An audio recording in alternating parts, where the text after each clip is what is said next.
Good evening, ladies and gentlemen, and welcome to our class on Fibonacci, sponsored by UBCFX, one of the world's leading providers of Forex and CFD trading. When you trade with UBCFX, you will get one of the best trading platforms and one of the best experiences possible. They offer several different types of platforms for your trading. You can trade on their CRX web trader, simply log in and start trading. You can use their Active 8 platform, which gives you pre-programmed analytic tools, news feeds directly to the platform, trailing stop losses, and one-click execution. You can use their CRX Station, which is a downloadable platform, which gives you all types of order entry types, as well as advanced technical analysis tools. Or, of course, you can use the mobile trader to trade on the go anytime you want. It's got your interactive charts, it's got the advanced trading functions, and you can access your account anywhere at any time. When you trade with UBCFX, you get a whole range of trading tools, special accounts, great signals, advanced education, all the platforms I just mentioned, and just about any type of payment method you want to use. You can also select the account that fits your experience, your knowledge, your trading plan. You pick the style, you pick your needs, and then you can just start trading. Now, UBCFX is a regulated provider, so therefore I'm required to read you a risk warning. Now, I'm going to read the first paragraph, and I would appreciate if you could read the rest that's on the screen. Trading in the financial markets may result in the loss of your deposited funds. Please ensure that you fully understand the risks or seek independent advice if necessary. Now, if you want, you can go and open a demo account at UBCFX while we're in class, and you can start using their education or the demo platform to follow along as we learn how to use Fibonacci. Now, tonight's class is being recorded, and if you'd like to see a recorded version of this class, you can use the same link used to come to the class tonight to see an unedited version of this class in about 24 hours, or a little bit down the road, it will be available on investing.com under the education tab once they've had time to edit it and get it cleaned up for you. Now, I'm also going to pop up on the screen for you, on your screen in the chat window, a link. Now, tonight I'm going to be sharing a presentation that was made for you. And if you want to see a recorded version of that little presentation, you can find it here and just go under, when you go to the playlist, look for Fibonacci, and you'll be able to see that recording there. I've also put together a handbook for you, a guide, and you can see that on your screen. You need to download that now. It's not available any other time or any other place. So when you go see the recorded version, there's no way to download it. It is only available here. So click on your download button that's on your little screen right there and save it. Okay, it doesn't matter whether you save it to your handheld device, your laptop, your PC, whatever you're attending tonight's class, and then you can move it around as you want, because there's nowhere else that you can obtain this handout guide. And this handout guide will follow along tonight's class and give you a little bit more examples and give you more charts to use so that you can understand better how to use Fibonacci. Now, also in tonight's class, I'm going to use the word security. Now, when I use the word security or asset, I'm referring to any tradable financial instrument. This includes stocks, bonds, commodities, futures, indices, mutual funds, options, cryptocurrency, Forex, you name it, it's covered. Now, while I may imply a specific investment product, like I may say Forex or I may say shares, it's only because it gets very boring saying security over and over and over again. But all of the concepts we're talking about tonight work in any publicly traded financial instrument in which there's an open market. Similarly, now, I've gotten over the years some nasty emails. Okay. So I actually include this right here. I'm going to intermix the terms of investing and trading. Now, we're all basically traders because we're looking at trading CFDs and Forex here. And the difference is an investor takes a long-term position, while a trader takes a much shorter term position. But again, it gets very boring saying trading, trading, trading. So I flip-flop back and forth to investing and trading. In any case, the basic concepts and techniques presented in tonight's class are equally adept. You can apply them for long-term investing or short-term trading. Now, also, tonight we're going to be talking about technical analysis. You're all here in class because you're all wondering, should I buy today? What should I buy today? You're all trying to figure out what the prices will be tomorrow and next week or next year. Now, would investing be easy if we all knew the answer to these seemingly simple questions? Fact is, I don't have a Ouija board. I don't have a crystal ball. And neither has anybody else I know out there. So, at last, if you're attending this class in the hopes that technical analysis has the answer to these questions, I'm afraid I have to disappoint you early. It doesn't. Now, as we all know, there's all kinds of market gurus out there pushing all types of trading strategies, promising you all kinds of stuff. But nobody has a crystal ball. So, however, if you're attending this webinar with the hopes that technical analysis will improve your investing and trading, I got good news for you. It will. So it'll help you make better decisions. Now, tonight we're talking about Fibonacci. And Fibonacci retracements are ratios used to identify potential reversal levels. These ratios are found from this Fibonacci sequence. Now, Fibonacci's been around for Fibonacci sequence since the 1300s, I think it is. It wasn't developed for the financial markets. Okay, nobody ever knew anything about the financial markets, about charts, about online trading when Fibonacci's sequences and the golden ratios were developed. Now, there are some key Fibonacci retracement levels that we need to keep in our head. 61.8 and 38.2.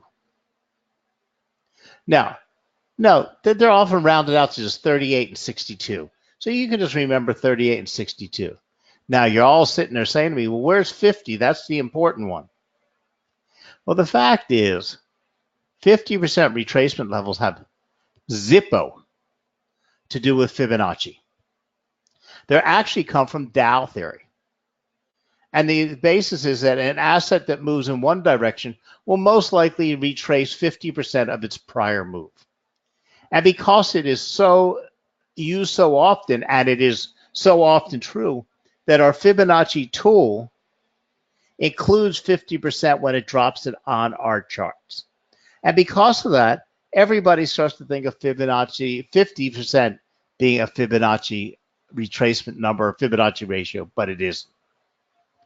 But with Fibonacci's, we can also combine this with other indicators and price patterns to create a great strategy. But before we can go into this class, okay, you have to have some understanding with these Fibonacci sequence came from, how it's converted to a ratio. Now, we're not going to spend any time really going into the mathematics tonight. You don't need to learn to do the calculations, but you need to understand what the Fibonacci sequence is. So it goes on basically into infinity. Oh, sometimes this happens. Every time I click on my marker, I lose my PowerPoint. Let me get it back up on the screen here.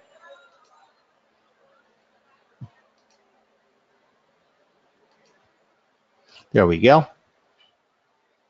Come on, pop back up there. Okay.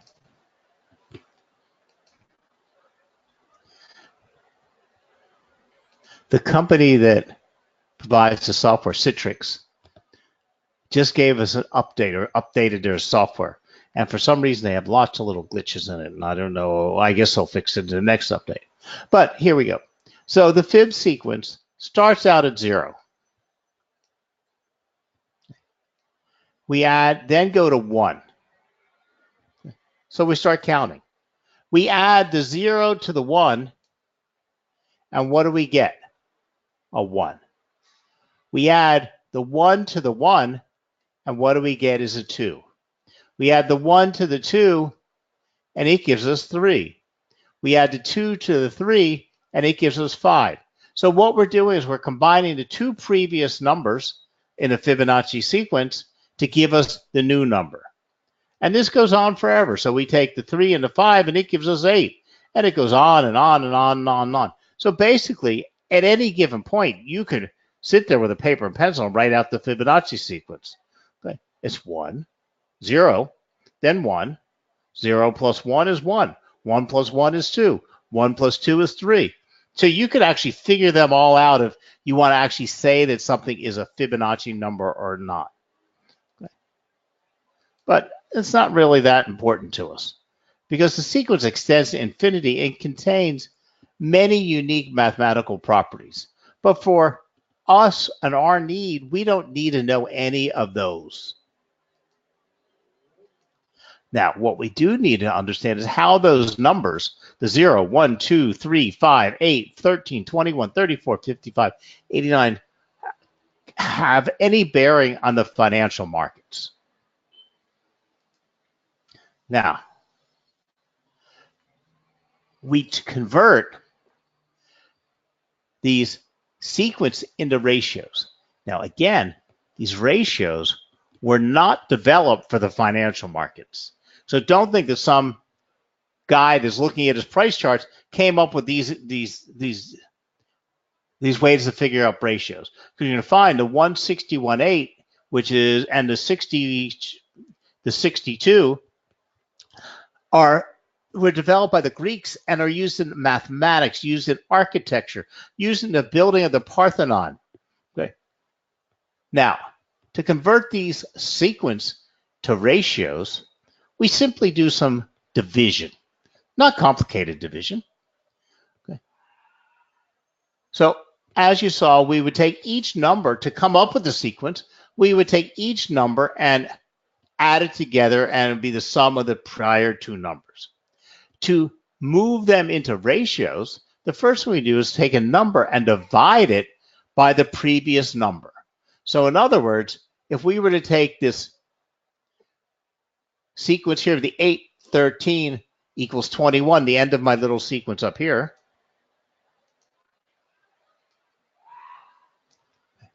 Now, remember, if we were to take this, the next sequence, we would have the 13 plus the 21, or the next in that sequence would be 34. But if we were to take this 13 and the 21 right here, and we were to divide the 21 by its previous number, the 13, it will always give us 1.61 something.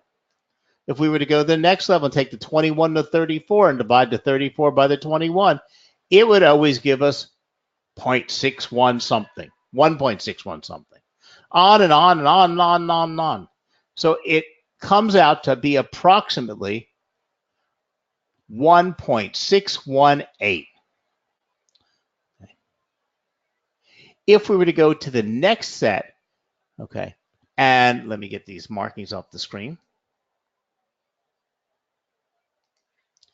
And we were going to go and reverse exactly what we just did. If we were to take the 8, 13, 21 segment, and we would take the 13 and divide it by the 21. See, here we took 21 and divided by 13. Here we're going to take the 13 and divide it by 21. Guess what? It would give us 0.619. If we were to go to the next step and we'd have 21 and 34, it would give us 0.617. It will always come out to be approximately 0.618. So this is considered the 61.8 retracement. If we were to go one step farther, and each time you notice we're adding another digit. So here we have the 8, the 13, and from here we would go to 21 and we'd have 34. So if we were to take the 13 and divide it by a number 2 digits away, that would always give us 0.382, which gives us the 38.2 retracement. And no matter which part of this number, all the way out into infinity, it always comes out to be the same. Also, if we were to take 1 and subtract the 618, guess what it gives us also? The 0.382. We could go to the next level and divide the 13 by the third digit out here, which would be the 21 plus the 34, 55. That would give us 0.2363. That gives us our third retracement level at 0.236. Okay. And these are ratios. There's just simply ratios of the numbers in the sequence. But like I said, these ratios were not developed for the financial markets. They've been around forever. So the first number, the 1.618, is called the golden ratio, the golden mean, also called phi. And the inverse of the 1.618 is 0.618. These ratios can be found throughout nature, architecture, art, and the proportion of the 1.618 to 1 is a mathematical basis for the shape of playing cards, the Parthenon, sunflowers, snail shells, Greek vases, and spirals of the galaxy. It's actually the ratios between your ears, eyes, nose, and your ears, eyes, nose, and mouth. The Greeks based most of their art and their architecture on this proportion, and they called it the golden mean. Now, we can take these numbers and apply them to the financial markets. Okay. So an asset will often pull back or retrace a percentage of the previous move before reversing. These Fibonacci retracements often occur at three levels: 38.2, 50, and 61.8. So in other words, when an asset pushes up its retracement level, as it eases back down, can come to 38.2% of that move. It might come to 50% of that move, that previous move, or 61.8 of that previous move, and then it will retrace back up to where it was. Now remember, actually the 50% level has nothing to do with Fibonacci, but traders use this level because of a tendency of an asset to reverse after retracing half of its previous move.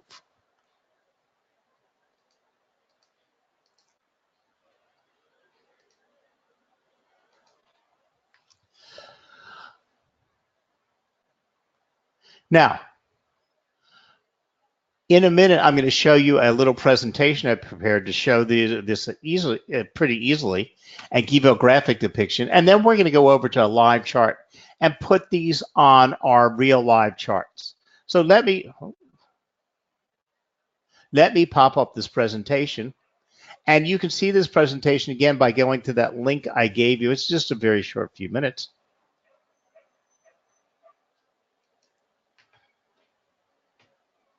You might need to turn up your volume a little bit. You'll have to judge it on your own individual system.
So hopefully that gave you a easy to understand guide on how to use fibs and what these numbers actually mean in reality, as opposed to me just giving you all these numbers.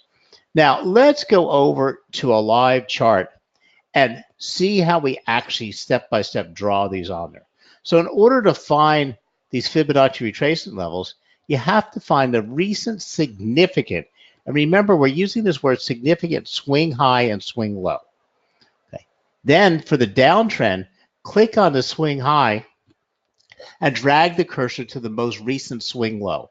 For an uptrend, you do it in the opposite way. So I'm going to pop up a live chart on your screen. And so we're looking at the euro US dollar. Okay. It is currently in an uptrend. Okay. With Fibonacci, we always have to look at the prior completed move because you're trying to predict where the current move is going to go. So here we've located a significant swing high. Okay. And there are some rules that you might want to imply about looking at the significant swing high and the next candle to make sure that candle confirmed that it moved to a downtrend. Okay, it's not just the lowest point of that trade. Okay. Now, what we want to do, and it's not a trend line, it's just simply looking for this significant swing high and swing low of the previous move. So here we've located them, and we're going to go up to our tool, and we're going to locate our Fibonacci retracement tool.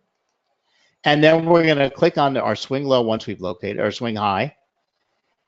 And then we're going to take it on, put the grid on our chart and pull it forward so that it puts the price all the way forward. And we've got our Fibonacci retracement levels on there. Now, there's all kinds of settings that you can decide. You can decide whether you want the retracement levels, the numeric values put on the left or the right. You can decide what colors you want. You know, you can make your 50% red levels. You make them all red. You decide how you want to set it up, how you want the grid set up. You know, and that's up to your personal likes and dislikes. So here you can see we can set. Let's get rid of this red because it's hurting my eyes. We want to do all of them. So let's make it dark blue. But if we wanted to set up only, say, the 50% level, and that was strategic, and we wanted to make that one gold. Now, also, you can decide how many levels you want. So strategically, 23.6 is a important level, but it's a very shallow level. We have the 38.2, the 50, the 61.8. You can leave on the 71.6. But again, if we look at the settings, you could add as many of these levels as you want onto trading. And you can add your extensions on here also by clicking on what you want to see. So right now we have our 0, our 23.6. Now we can see that when price reversed and started moving into the uptrend, the significance of the 23.6 had a little bit, oops.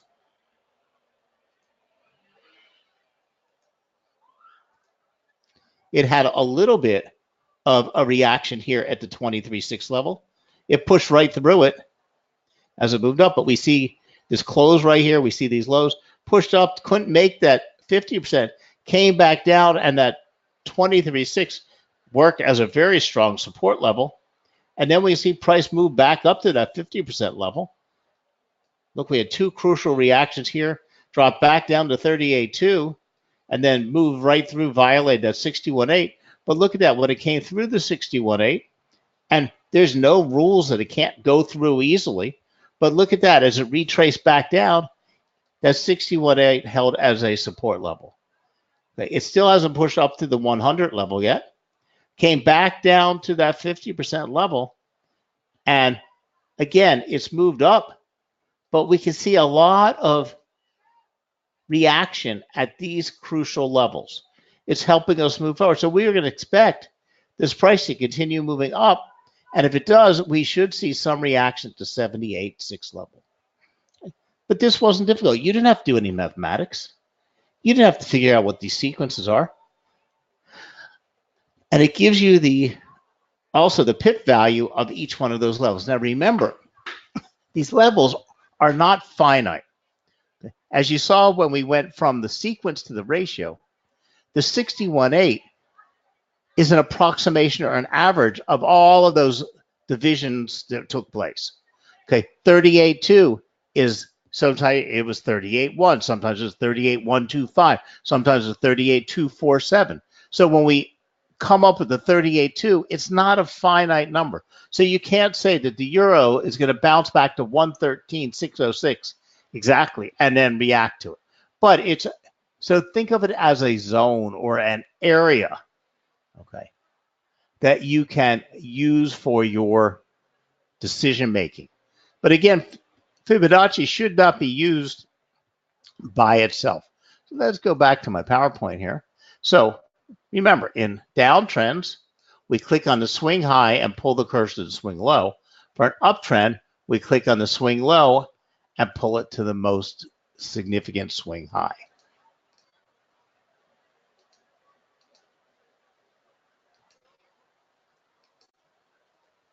Easy.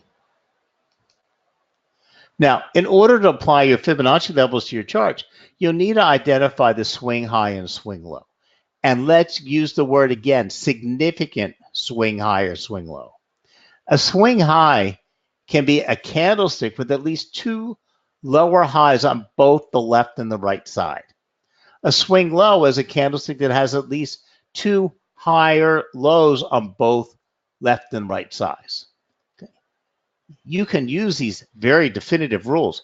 I say significant by looking at where the price is. If you see some weird little push up, some weird high or some weird super low because something strange happened in the marketplace, that's not a significant swing low. What you're looking for is the lowest point when that trend reversed and the highest point when that trend reversed.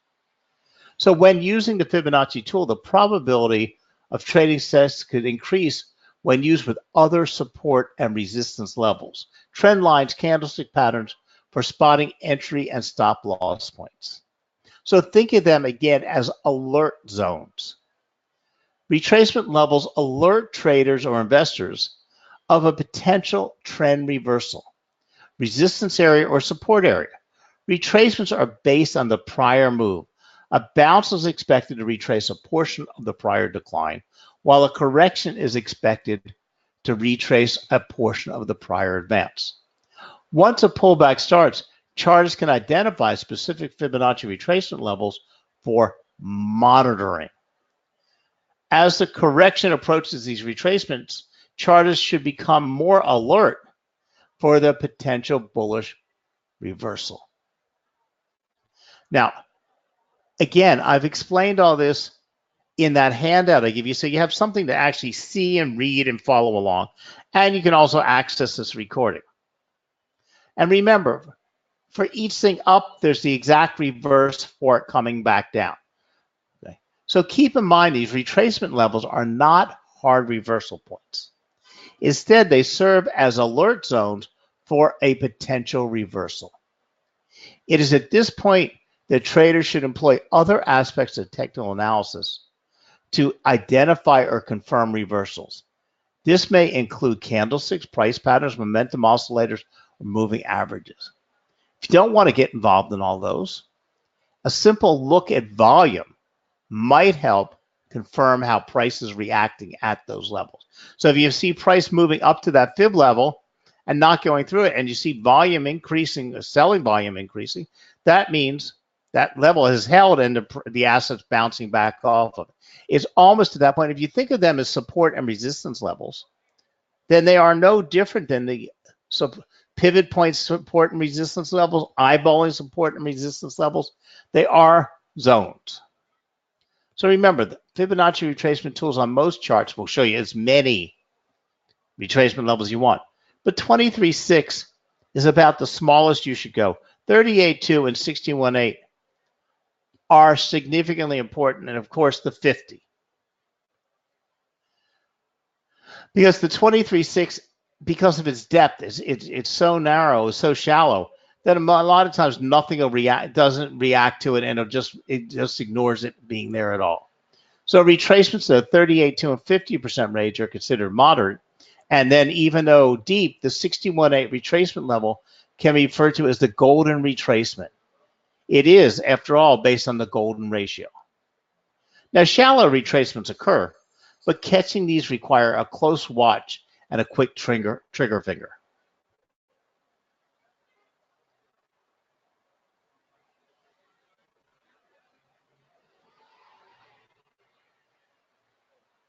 So if you've been paying attention in class, you know by now that you can combine the Fibonacci retracement tool with support and resistance levels and trend lines to create a simple but super awesome trading strategy.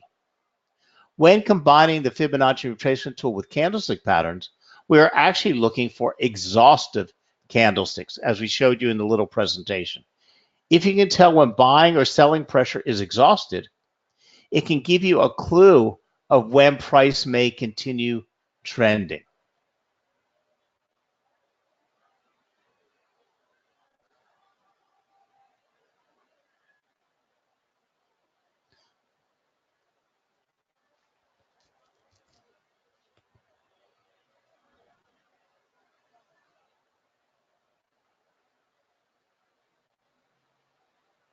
So in each of these charts, you've seen different ways that we have seen the exhaustion in the market.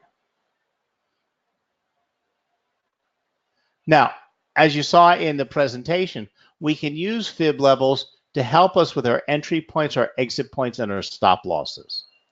So using the Fibonacci stop loss approach is especially interesting because it offers a more objective way of placing a stop loss. Whereas the trader has to make decisions subjectively when to move a stop based on the moving average or swing strategy. Fibonacci levels don't have this component.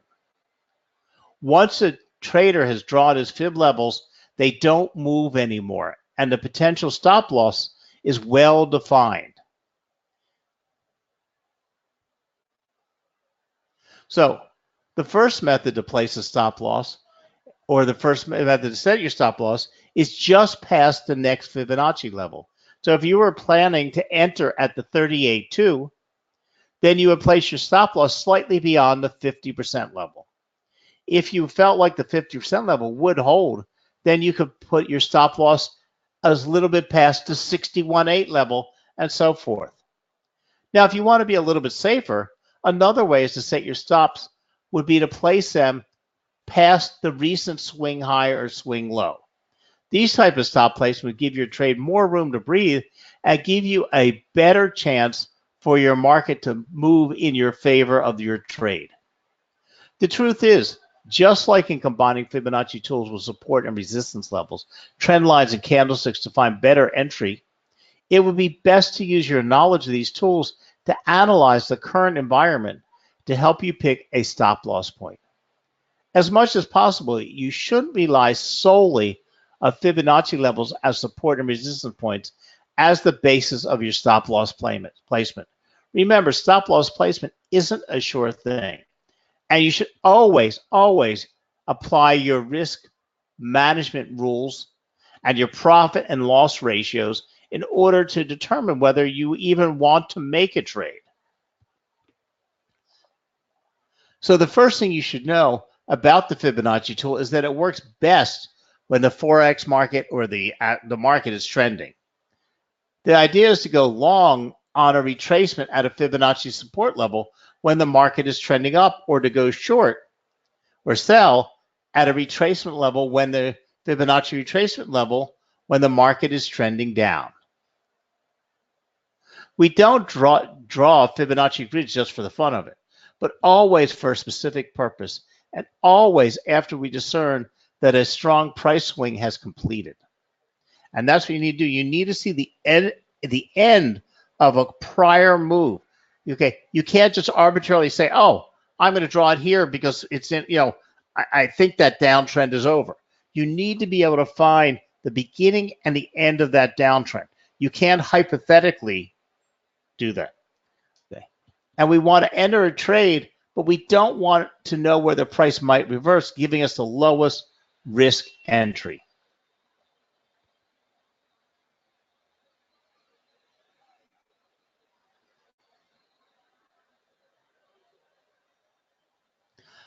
When you are placing an exit order, it is a good idea to place it just before the level you plan to exit it. You should practice it yourself, but my advice is to place exit orders a few points earlier than the exit level so you know that you get out of the market. So when you are placing an exit order, it is a good idea to place it just before the level you plan on exiting it. The two reasons for that is sometimes the price will not touch the extension level.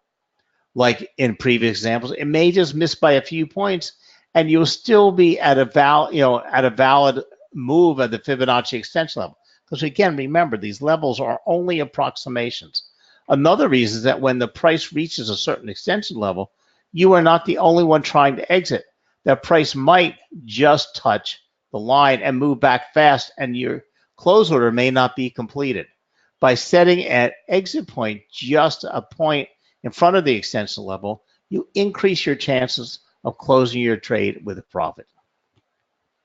Sometimes the price will not touch the extension level, and you might just miss it. So keep in mind that these are only guides, because exiting a trade is very important, yet it is not so easy. We want to exit at the very best moment, but it's hard to tell when the moment comes.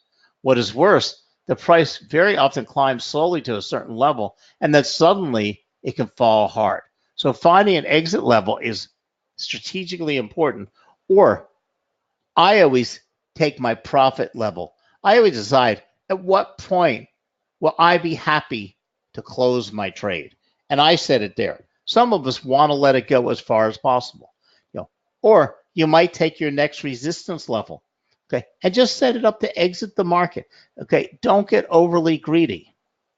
Trying to exit at the top does not make sense because there's always a chance that there'll be another top, and then this one will not only a stop. So be concerned about catching tops. In order to find a good exit point, we have to connect the Fibonacci extension levels, technical analysis, and money management. An exit plan is better than simply letting your trade run, hoping for the best. So thanks to the Fibonacci extensions, we get potential levels where the price will stop and where even the whole trend can stop and reverse. So as you can see, it can be very accurate.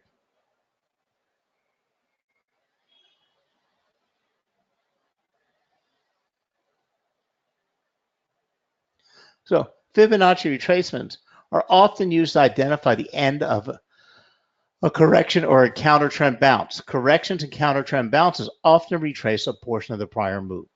While the short 23.6 retracements do occur, the 38.2 to 61.8 cover the most possibilities.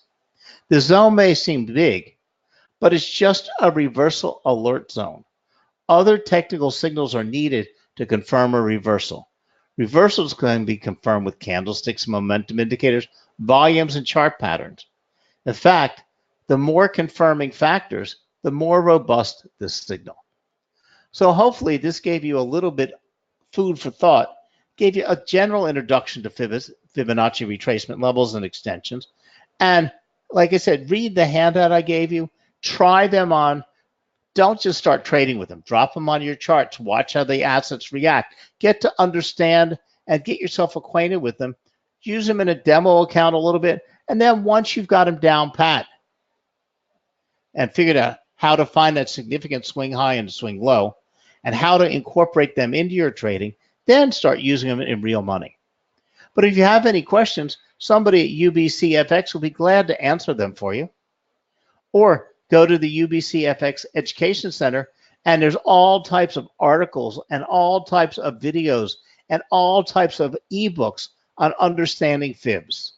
So thank you very much for joining us tonight. Have a great trading week, and we'll talk to you again real soon. Good night now.